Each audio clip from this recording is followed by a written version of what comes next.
Hello guys, ipakita ko lang yung ating on hand ngayon. Ito na po yung ating pahulugan items. Yan, rope chain po ang kanyang chain and then heart pendant.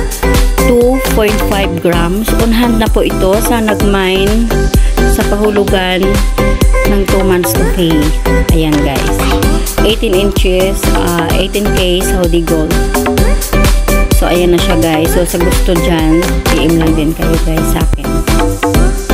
Kaya maganda po yung items natin guys. 2.5 grams po yan.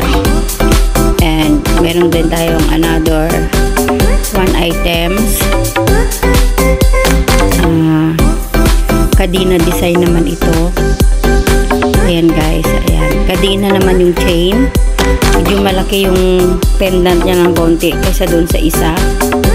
Ayan po siya, 18 inch, 18K Saudi gold din. And heart din ng pendant. Medyo mas malaki-laki kunti kaysa doon sa isa. Ayan guys. So, dalawang items po on hand na po ito sa nagmine sa ating pahulugan. 2 months to pay po ito guys. Ayan. So, maraming salamat sa aking buyer. Ayan.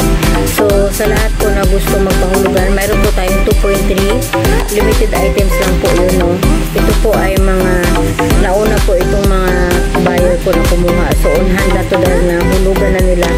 So, yun, on hand na lahat. So, sa gusto pong kumuha ng 2.3 grams, 6 months to pay, 2,000 per month.